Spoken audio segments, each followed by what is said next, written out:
예레미야는 참 외로운 선지자였습니다. 조국의 멸망을 예언했던 선지자, 자신의 민족뿐만 아니라 이웃, 친척, 심지어 친구, 동료들이 포로로 잡혀갈 것이다 예언하는 것은 그리 쉬운 일은 아닙니다. 배신자라는 누명을 쓸 각오 없이 이런 예언은 불가능합니다. 예레미야 20장을 보면은 예레미야가 이스라엘 백성들에게 이렇게 하나님의 말씀을 전합니다. 여호와께서 말씀하시기를 보라. 내가 너희 앞에 생명의 길과 사망의 길을 두었노라. 너는 이 백성에게 가서 전하라 하였느니라. 이 성읍에 사는 자는 칼과 기근과 전염병에 죽을 것이다. 그러나 너희를 에워싼 갈대아인에게 나가서 항복하는 자는 살 것이다. 하나님께서 이스라엘 백성들에게 두 개의 길을 준비해 놓았는데, 하나는 적군에게 항복하는 자에게는 생명의 길이 열리고, 또 하나는 적국에게 저항하는 자에게는 사망의 길이 열릴 것이다. 선지자가 아무리 하나님의 말씀을 전하는 사람일지라도 그에게 조국도 있고 가족이 있는 사람입니다.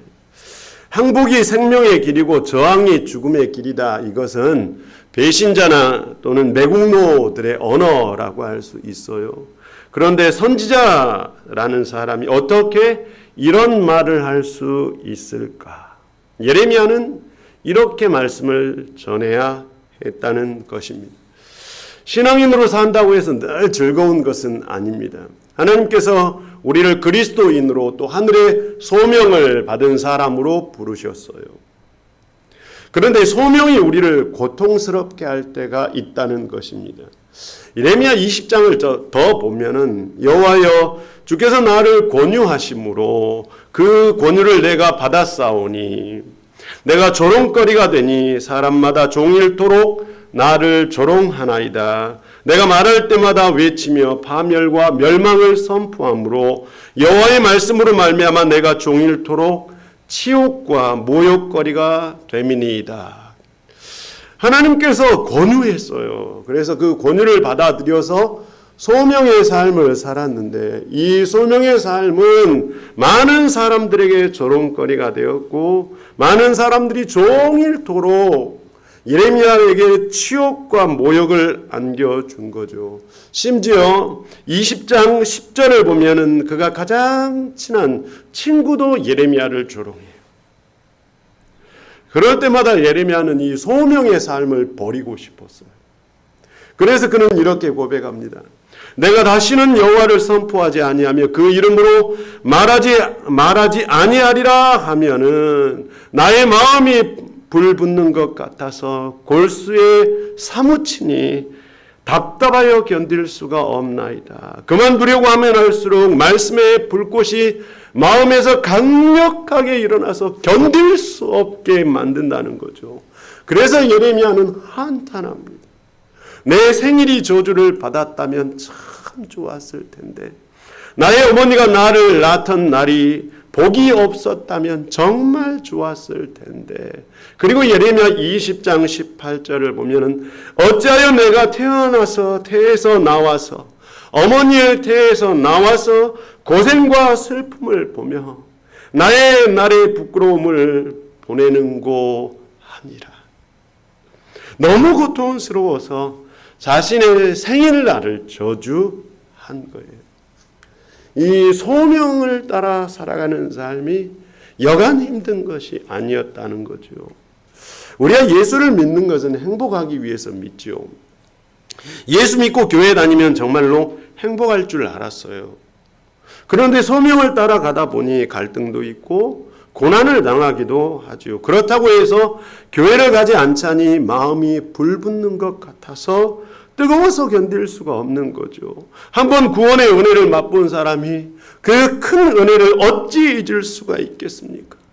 구원의 은혜에서 도망치자니 그 은혜가 너무 뜨거워서 도망칠 수도 없고 따라가자니 고통의 현실이 우리를 집어 삼키고 있는 것입니다. 그때 우리는 생각하죠. 그때 나를 전도했던 그 사람을 내가 만나지 않았더라면 참 좋았을 텐데, 나의 부모가 예수를 믿지 않았더라면 참 좋았을 텐데 내가 왜 예수를 믿어서 이 고통스러운 갈등의 상황 속에 있어야 하는가? 성도 여러분, 믿음과 그에 따른 소명에는 고통스러운 현실이 동반됩니다. 선지자 예레미야의 삶이 그랬다는 거죠. 이런 소명의 삶에 엄청난 고통스러운 현실이 동반되는데 왜 하나님께서는 예레미야를 선지자로 부르셨을까요?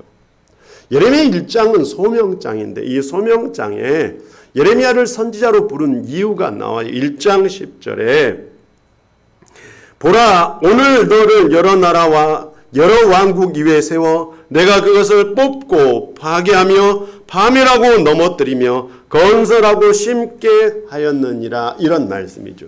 저희 교회가 이제 40년이 넘었어요. 건축한 지. 저희 집도 건축한 지 40년이 넘었죠. 저희 교회가 이렇게 수리를 했어요. 그럼에도 불구하고 이렇게 새기도 하죠. 어쨌든 수리하다 보면 새죠. 아무리 잘 수리를 해도 오래된 건물은 새요. 저희 집도 지금도 비가 오면 제가 자기 전에 이렇게 그릇을 받쳐놓고 잡니다. 수리하다 보면 한계가 있죠. 한계가 있을 때 무너뜨리고 새롭게 짓는 것이 훨씬 좋죠. 우리의 영적인 삶도 마찬가지죠. 예레미야를 선지자로 세운 이유는 파멸하고 새로 건설하기 위해서 예레미야를 선지자로 세운 거죠. 이것이 예레미야서의 전체 주제입니다. 무너뜨리고 파괴한 후에 건설하고 다시 심는 것. 그런데 이것이 쉬울까요? 그렇지는 않습니다. 정말로 어렵습니다. 기후변화는 우리가 예측한 것보다 훨씬 심각해서 IPCC 6차 보고서를 보면 지금 지구는 엄청 뜨거워지고 있다.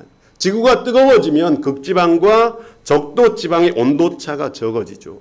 그러면 바다의 해류와 공중의 기류에 심각한 변화가 일어나요. 시베리아에 있는 영구 동토층이 녹아내리고 세계 곳곳에 폭염과 폭우, 산불이 동시다발로 발생하죠. 이쯤 되면은 기후변화를 초래했던 인간이 개발한 모든 공장들과 자동차들을 다 멈추어도 지구 스스로가 이산화탄소를 품어서 지구온난화를 가속시켜버릴 것이다.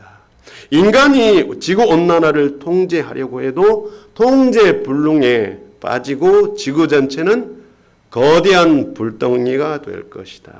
앞으로 10년 인류가 지구온난화를 통제 가능하게 만들 것인가? 아니면 지구 스스로가 지구를 뜨겁게 만들어버리는 통제 불가능한 지구가 되게 할 것인가?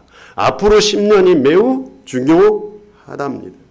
기후변화에 대해서 인류 전체가 최소한 선진국에 사는 국민들의 삶의 방식과 행복의 기준을 모조리 바꾸지 않는 한 이 기후변화를 막을 수는 없다. 지금까지 우리가 행복의 기준이라고 여겼던 것들, 소비가 경제의 가장 중요한 촉진제라는 이 경제 패러다임을 다 버려야 한다.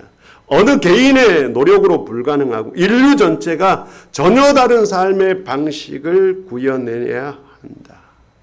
인류 전체가 전혀 다른 삶의 방식으로 가는 것, 저는 불가능하다고 봅니다. 나라마다 경제전쟁이 치열하죠. 각 나라의 정치 지도자들은 자국 국민들의 이 거대한 경제적인 욕구를 거절할 수는 없습니다. 매일 뉴스와 신문을 펼쳐보면 앞으로 경제전쟁에서 살아남을 국가들은 인공지능, 생명공학, 우주산업, 드론, 배터리 이런 4차 산업을 선도하는 나라들이 미래 경제 패권에서 이기게 될 것이다. 이런 경제 패권 전쟁에서 대한민국은 앞으로 무엇을 해야 하는가? 대한민국을 이끌어갈 지도자는 미래 경제 패권에서 승리를 가져올 지도자가 되어야 한다. 이런 뉴스가 뉴스의 거의 모든 것을 장악하고 있습니다. 지속 가능한 인류 생태계가 완전히 무너질 위기에 처해 있는데 인류는 스스로 변할 수 있을까? 관성의 법칙이라는 것이 있죠. 기차는 더 달려가려고 하죠. 인류 사회도 그렇죠.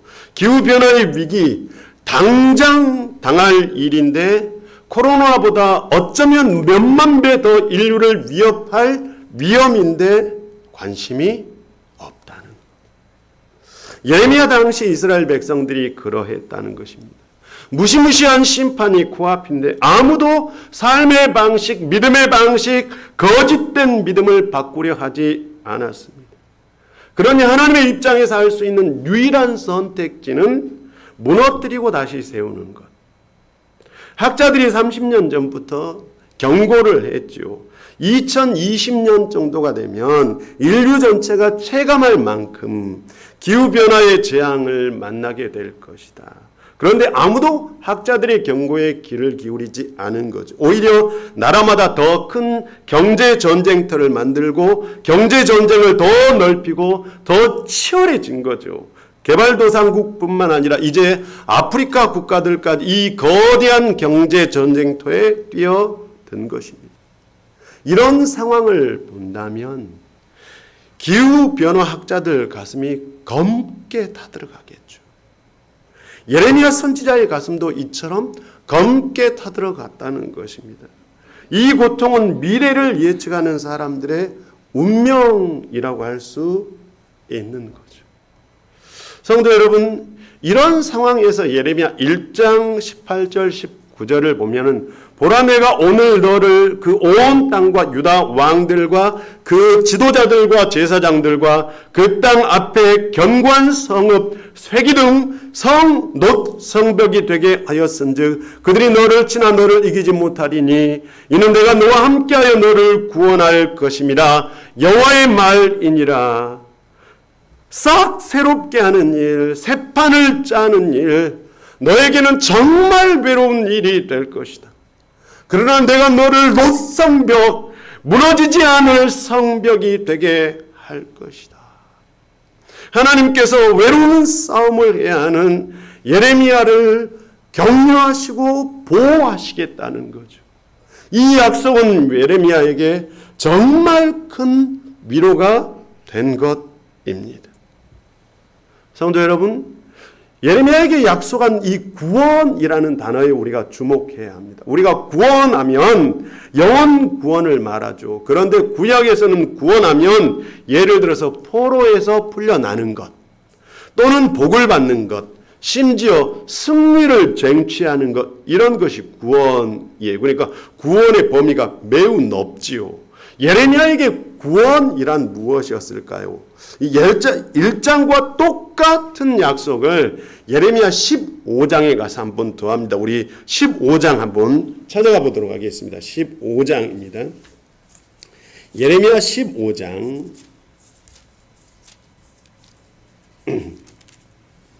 예레미야 15장 조금만 앞으로 가면 됩니다. 예레미야 15장 20절 21절 우리 같이 한번 읽어보도록 하겠습니다. 시작. 내가 너로 이 백성 앞에 견고한 노성벽이 되게 하리니 그들이 너를 칠지라도 이기지 못할 것은 내가 너와 함께하여 너를 구하여 건짐이다의 표시를 좀 해놓으시면 좋을 거예요. 건짐이라 여호와의 말씀이니라. 내가 너를 같이 읽죠. 시작. 내가 너를 악한 자의 손에서 건지며 무서운 자의 손에서 구원하리라. 1장에 나와 있는 구원이라는 단어를 이 15장에는 건짐이라는 단어로 대치했습니다. 그러므로 예레미야에게 구원이란 건져냄을 받는 것이. 구원이란 건져냄을 받는 거죠. 하나님께서 우리를 지으실 때 우리 모두에게 존재의 선한 목적을 주셨어요. 이것을 우리는 소명이라고 하죠. 우리의 존재의 선한 목적대로 살려고 하나님은 우리를 태어나게 하신 거예요. 그런데 우리가 존재의 선한 목적대로 살려고 하면 할수록 물질 세계의 저항들, 우리 내면에 있는 욕망의 이 저항들이 만만치 않습니다. 이 저항의 물결이 거센 물결, 큰 바다, 거대한 소용돌이가 되어서 우리를 삼켜버리고 우리로 하여금 존재의 선한 목적대로 살지 못하게 합니다. 그때 하나님께서 전능하신 손을 내밀어서 우리를 건져내시죠. 그 거대한 소용돌이에서 건져내어서 존재의 목적대로 살게 하십니다. 이것이 바로 예레미야에게 보여준 구원입니다. 그러므로 구원은 우리로 하여금 존재의 목적대로 살아가게 하는 하나님의 능력인 줄 믿습니다. 인류가 존재의 목적대로 순종하며 살았다면 이 세상은 이렇게 황폐하지도 않았을 것이고 기후변화는 없었을 것입니다. 성도 여러분, 구원이란 우리가 존재의 목적대로 살지 못했을 때 우리를 건져주셔서 존재의 목적대로 다시 살아가게 하는 하나님의 선한 능력인 줄 믿습니다. 이 예배를 통해서 우리를 건져주시는 하나님의 능력을 만날 수 있는 성도 여러분 되시기를 축복합니다. 오늘 본문의 주인공은 에벤멜렉이라는 사람입니다. 이 사람은 구스인이에요. 아마 아프리카 출신의 사람 아닐까. 이방인이죠. 그런데 이 사람 직업은 왕궁 내시였어요. 어떻게 이방인이 이스라엘 왕궁의 내시가 되었는지 그 과정은 알 수가 없어요. 그런데 38장을 보면 이 사람이 의로운 행동을 하나 합니다. 이스라엘 왕궁의 이제 고관들, 예를 들어서 스바디아, 그다리아 또는 유갈, 바술 같은 이런 사람들은 예레미야 예언이 너무 싫었어요. 그래서 왕에게 찾아가 요청을 하죠. 왕이시여, 우리가 예레미야를 처형합시다.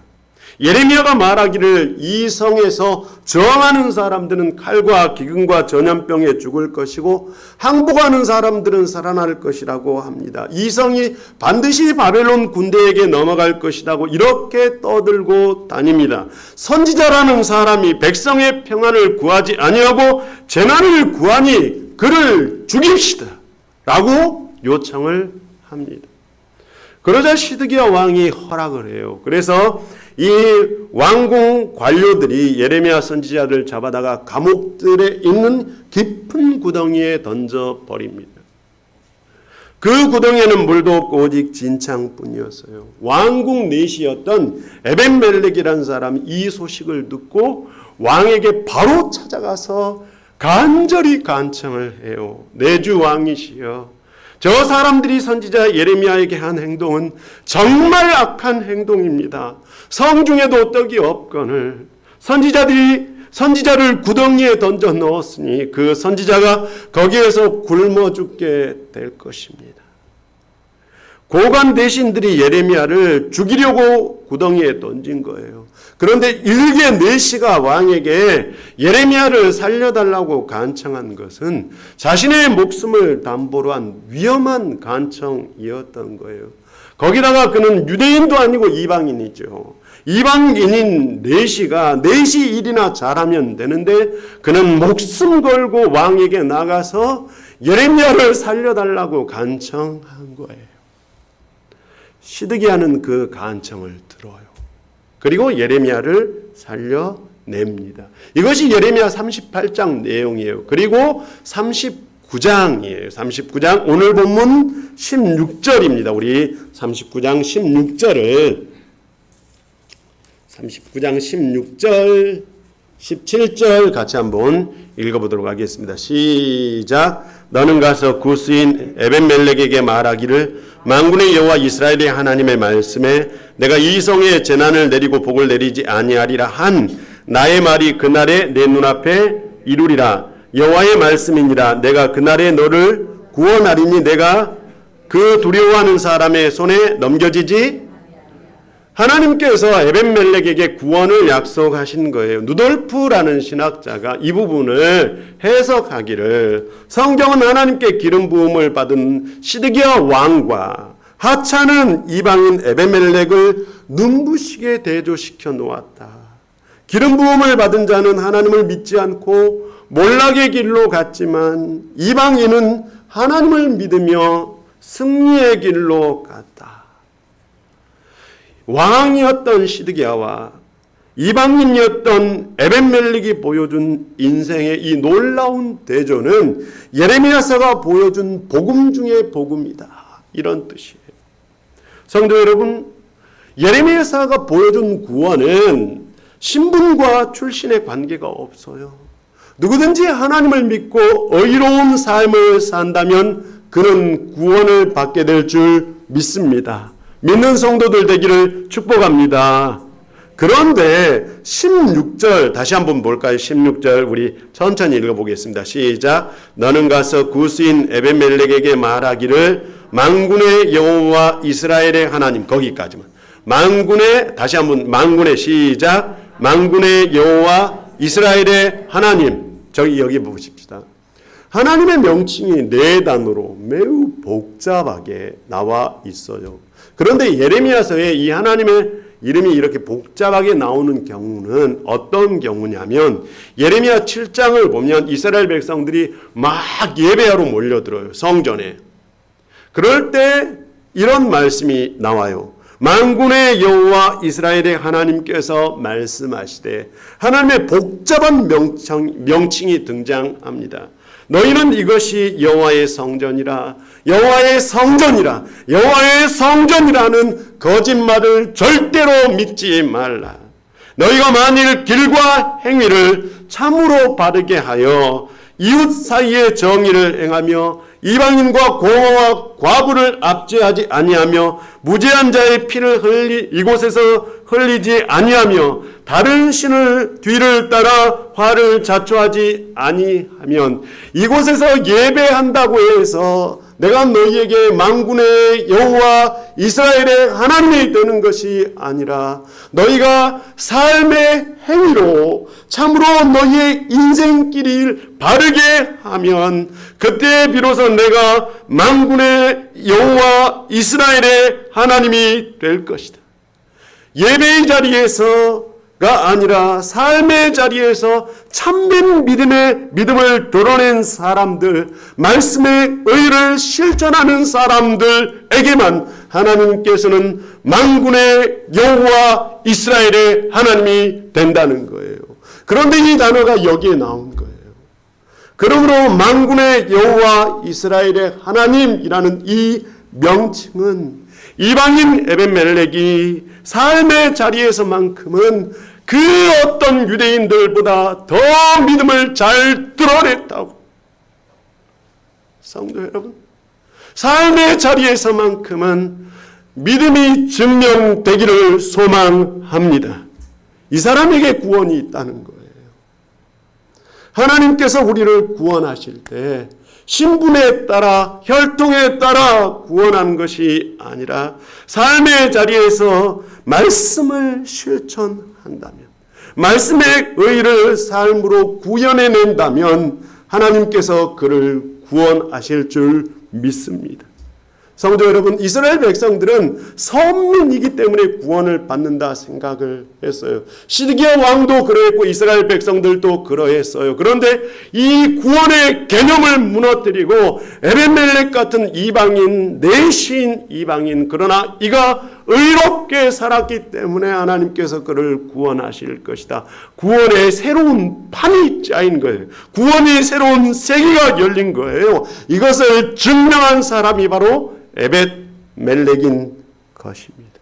성도 여러분, 삶으로서 구원의 새로운 세계를, 구원의 새로운 판을 짤 수 있는 성도 여러분 되시기를 소망합니다. 에벳멜렉은 구원의 새로운 판, 이것을 증명한 사람인 거죠.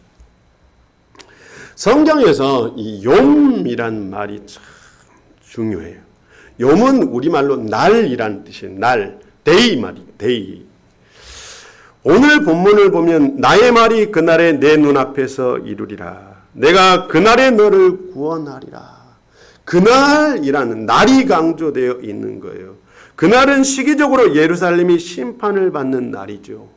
그래서 스바냐 1장 15절을 보면 그날은 분노의 날이요 환난과 고통의 날이요 황폐와 패망의 날이요 캄캄하고 어두운 날이 될 것이다. 구름과 흑암의 날이요 나팔을 불어 경고하며 견고한 성읍들을 쓸어버리며 높은 망대를 치는 날이 될 것이다. 그래서 스바냐 선지자는 이 날을 여호와의 분노의 날이라 이렇게 말했어요. 그런데 스바냐 2장 3절은 놀라운 반전을 보여줘요. 스바냐 2장 3절에 여호와의 규례를 지키는 세상의 모든 겸손한 자들아, 너희는 여호와를 찾으며 겸손과 공의를 구하라. 너희가 혹시 여호와의 분노의 날에 숨김을 얻으리라. 그 날이 누군가에게는 하나님의 분노의 날이지만 겸손한 자들에게는 하나님의 구원의 날이 될 것이다. 불순종하고 말씀을 거역했던 시드기야와 선민 이스라엘 백성들에게는 거대한 분노의 날이 될 것이지만 이방인이지만 겸손했던 에벤멜렉에게는 구원의 날이 된다는 것입니다. 성도 여러분, 우리는 오늘 똑같은 시간, 똑같은 공간, 똑같은 상황 속을 맞이하고 있어요. 누구에게나 시간은 똑같아요. 그런데 그 시간의 색깔이 달라요. 어떤 사람에게는 시간의 색깔이 파멸과 두려움과 공포의 색깔이에요. 그런데 어떤 사람에게 시간은 기쁨과 감격과 감사의 시간입니다. 참 놀라워요. 오늘 우리에게 시간은 어떤 색깔일까요? 2021년이라는 똑같은 시간을 우리는 보내고 있어요. 코로나뿐만 아니라 기후변화라는 엄청난 위기를 우리는 맞이하고 있어요. 코로나와 기후위기, 흑인, 백인을 구분하지 않습니다. 남자와 여자, 노인과 아이, 동양인, 서양인, 부자와 가난한 사람 구분하지 않습니다. 우리 모두 욤이라는 아래에 살고 있는 거예요. 매일 반복되는 이 욤, 내일도 모레도 우리에게 어김없이 찾아올 거예요. 그런데 이 욤이 어떤 색깔이 되느냐? 그것은 하나님께서 결정하신 것이 아니라 바로 그 욤의 색깔을 결정하는 것은 우리 자신이랍니다. 우리의 믿음의 태도에 따라서 우리 인생의 욤의 색깔이, 날의 색깔이 달라진답니다. 성도 여러분, 유대인이었던 시드기야와 이스라엘 백성들은 욤이 두렵고 공포의 시간이었어요. 그러나 이방인 에벤멜렉에게 욤은 구원과 감사의 시간이 되었던 것입니다. 성도 여러분의 모든 날들, 앞으로 올 모든 날들이 기쁨과 감사의 날들이 되기를 소망합니다. 이것이 구원이라는 거예요. 구원은 욤의 색깔이 바뀌는 거죠. 구원이란 욤의 색깔이 바뀌는 거죠. 예레미야는 하나님의 말씀을 전하면서 많은 수모를 당했어요. 목숨을 잃을 위기를 정말 여러 번 맞이했어요. 예레미야가 52장으로 구성되어 있는데 예레미야를 찬찬히 읽어보면 예레미야가 여러 번 감옥에 갇히거나 또는 구덩이에 빠지거나 이런 경험을 해요. 그가 말씀을 전할수록 고통은 가중되고 사람들은 그를 비난하고 조롱해요. 말씀을 전할수록 그의 몸은 만신창이가 돼요. 이쯤 되면 저 같으면 포기했을 것 같아요. 아마 가족들이 말렸을 거예요. 예레미야 자신도 포기하고 싶었어요. 그래서 오죽했으면 자신이 태어난 날을 부정하고 저주했어요. 너무 고통스러워서 그는 그래서 애가를 지어서 불렀어요. 그래 예레미야, 애가가 예레미야 다음에 나와 있죠. 8장으로 구성되어 있는데 예레미야 1장 20절을 보면 이런 고백이 있어요. 밖에서는 칼이 내 아들들을 빼앗았고 집 안에서는 죽음 같은 것이 있나이다. 칼이 아들들을 빼앗아 버리고 집 안에 들어가니 집안은 안락한 공간이어야 되잖아요. 그런데 집 안에서마저도 죽음의 공포가 드리워져 있는 거죠. 예레미야 내면에 얼마나 큰 고통이 있었는지. 성도 여러분, 그들이 내가 탄식하는 것을 들으나 나를 위로한 자가 없으며 나의 모든 원수들이 내가 재난당하는 것을 듣고 기뻐하나이다. 예레미야가 구덩이에 빠질 때마다 뜰에 갇힐 때마다 사람들이 박수치며 환영했다는 거예요. 잘됐다. 잘됐다. 우리에게 재난을 선포하더니 예레미야가 당했구나. 사람들이 그렇게 조롱했다는 거죠. 예레미야를 위로한 자는 아무도 없었어요. 친구마저도 그를 조롱했고요. 그는 고독과 외로움의 끄트머리에 서 있었습니다. 우리가 소명의 길을 가는데 이런 외로움과 고독의 끄트머리에 있다면 어떻게 될까요? 아무도 알아주지 않는 길. 예레미야가 걷는 길은 예수님께서 걸어가신 골고다의 언덕길과 똑같았어요. 예수님께서도 자신의 얼굴을 치는 자들에게 뺨을 돌려댔지요. 이와 똑같이 예레미야도 그러했어요. 예레미야 얘가 3장 2절을 보면은 자기를 치는 자에게 뺨을 돌려대며 치욕으로 배불릴지어다. 예레미야에게 슬픔의 동무가 없었고 위로하는 친구도 없었어요. 그가 가는 길은 외로웠어요. 바로 그때 하나님께서 한 사건을 보여주시죠. 오늘 우리가 본 에베멜렉 에피소드. 왜 에베멜렉 에피소드가 38장과 39장에 나와 있는지 참 의문스러워요. 에베멜렉을 통해서 하나님께서 예레미야에게 에베멜렉에게 이렇게 말하라고 해요. 에베멜렉아, 내가 너의 겸손함을 보았노라. 내가 너를 그날에 구원할 것이다. 반드시 내가 너와 함께하여 그날에 내게 승리하게 할 것이다. 그런데 잘 생각해 보면 제가 앞서 얘기했잖아요. 이 말씀은 예레미야 1장과 15장을 보면은 이 말씀이 예레미야가 소명을 받을 때 하나님께서 예레미야에게 주신 말씀이에요. 에베멜렉에게 주신 말씀이 예레미야에게 주신 말씀과 기가 막히게 일치해요. 성도 여러분, 위로에도 확신이 필요해요. 확신이 없이 위로가 안 보여요. 확신이 있어야 위로의 품에 안길 수 있어요. 하나님께서 예레미야에게 선지자로 소명받기 전에 3가지를 약속하셨어요. 첫 번째, 내가 반드시 너와 함께 할 것이다. 두 번째, 반드시 너를 구원할 것이다. 세 번째, 반드시 너에게 승리를 줄 것이다.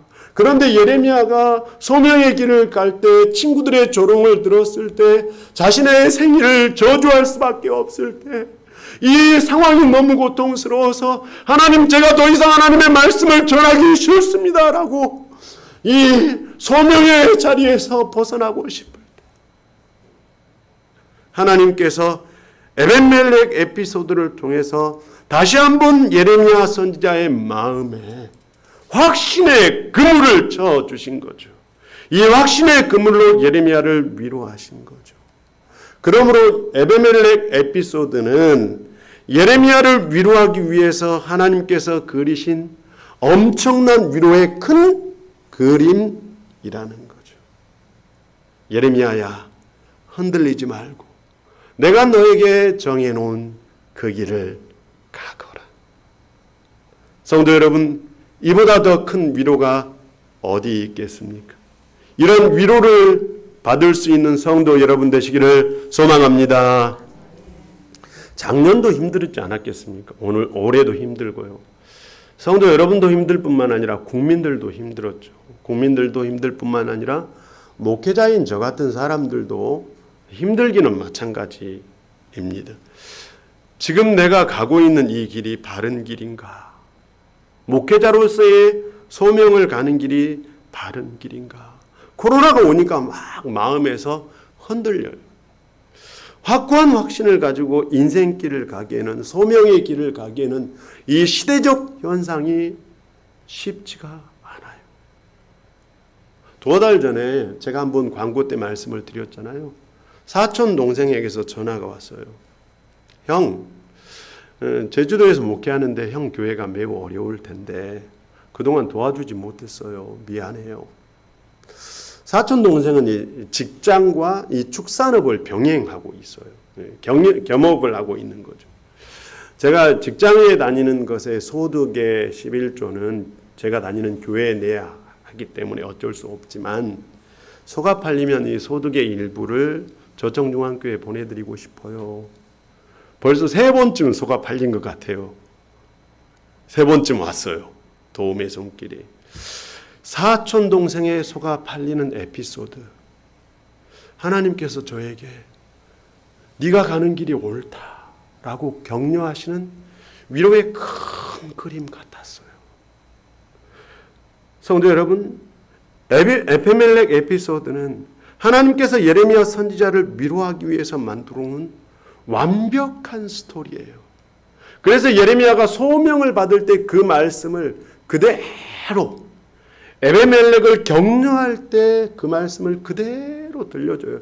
그 말씀을 예레미야가 에베멜렉에게 하면서 자신에게 그 옛날 오래전에 자신을 하나님께서 부르셨을 때 했던 그 말씀을 떠올리며 구원의 확신과 승리의 확신, 하나님께서 나와 함께 하시라는 동행의 확신 속에, 그 확신의 그물 속에 그는 들어간 거예요. 그럼으로써 하나님께서 예레미야를 위로하신 거죠. 오늘도 우리를 하나님께서는 위로하기 위해서 수많은 위로의 스토리들을 만들어내는 줄 믿습니다. 성도 여러분, 믿기를 소망합니다.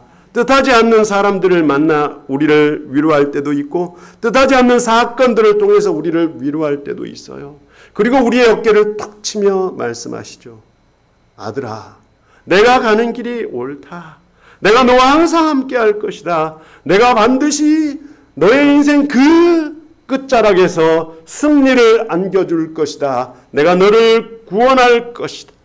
이 음성을 들을 수 있는 성도 되시기를 소망합니다. 작년과 올해 코로나 때문에 너무 힘들었어요. 그럼에도 우리가 이 길을 갈 수 있는 것은 하나님께서는 지금도 우리를 넉넉하게 위로하고 계십니다. 수많은 사건들, 많은 사람들, 심지어 저 밖에서 우는 새소리들, 아침에 바라본 태양까지, 오늘 이 아침에 들려주시는 하나님의 말씀, 세상 모든 것들을 동원해서라도 하나님은 우리를 위로하고 싶은 것입니다. 왜냐하면 우리가 가야 될 길이 아직 남아있기 때문입니다. 세상의 소용돌이 속에서 우리를 건져주시고 구원의 새판을 짜서 우리를 격려하시며 우리의 날들의 색깔이 달라지게 해서 우리를 위로하시는 전능하신 하나님, 우리와 함께 하시는 하나님을 믿는 성도 되시기를 소망합니다. 세상은 절망적이고 모든 것이 멸망의 길로 가는 것 같지만 하나님께서는 여전히 살아계셔서 우리에게 희망의 길로 가라고 격려하고 있습니다. 그러므로 오늘 우리에게 구원간 하나님의 위로의 그 넉넉한 품에 안기는 것입니다. 이 하나님의 위로의 품에 안겨서 가야 될 선한 길을 가며 존재의 선한 목적을 완성할 수 있는 복된 성도들 되기를 축복합니다. 함께 기도합시다.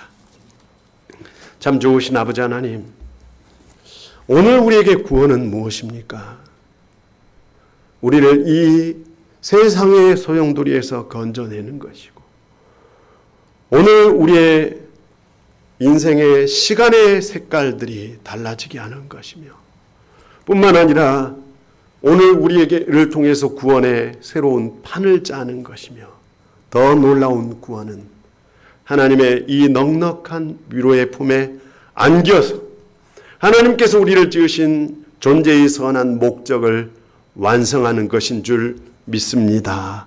주님, 오늘 이 길을 담대히 걸어갈 수 있는 복된 성도들 되게 하여 주시옵소서. 예수 그리스도 이름으로 기도하옵나이다. 아멘.